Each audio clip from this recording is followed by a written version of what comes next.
बहुत पुरानी बात है। गौतम बुद्ध एक शहर में प्रवास कर रहे थे। उनके कुछ शिष्य भी उनके साथ थे। उनके शिष्य एक दिन शहर में घूमने निकले तो उस शहर के लोगों ने उन्हें बहुत बुरा भला कहा। शिष्यों को बहुत बुरा लगा और वे वापस लौट गए।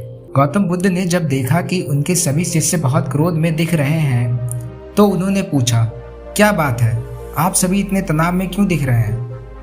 तभी एक शिष्य क्रोध में बोला, हमें यहाँ से तुरंत प्रस्थान करना चाहिए।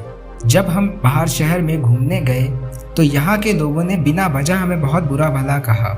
जहाँ हमारा सम्मान ना हो वहाँ हमें एक पल भी नहीं रहना चाहिए। यहाँ के लोग सिर्फ दुर्व्यवहार के सिवा कुछ नहीं जानते हैं। गौतम बुद्ध ने मुस्कुराकर कहा, क्या किसी और जगह पर तुम सद्व्यवहार की अपेक्षा रखते हो? दूसरा शिष्य बोला, इस शहर से तो भले लोग ही होंगे।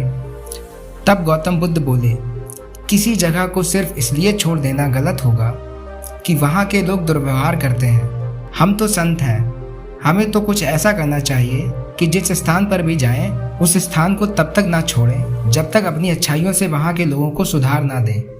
हम जिस भी स्थान पर जाएं, वहाँ के लोगों का कुछ ना कुछ भला करके ही वापस लौटें। हमारे अच्छे व्यवहार के बाद वह कब तक बुरा व्यवहार करेंगे? आखिर में उन्हें सुधरना ही होगा।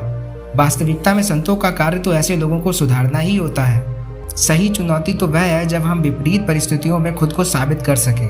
यह सभी बातें सुनकर बुद्ध के प्रिय शिष्य आनंद ने प्रश्न किया, उत्तम व्यक्ति किसे कहते हैं? इस पर बुद्ध ने जवाब दिया, जिस प्रकार युद्ध में बढ़ता हुआ हाथी चारों तरफ के तीर सहते हुए भी आगे बढ़ता जाता है, ठीक उसी तरह उत्तम व्यक्ति भी दूसरों के अपशब्दों को सहते हुए अपना कार्य करता रहता है। खुद को बस में करने वाले प्राणी से उत्तम व्यक्ति कोई और नहीं हो सकता। गौतम बुद्ध की बात शिष्यों को अच्छी तरह से समझ में आ गई और उन्होंने वहां से जाने का इरादा त्याग दिया।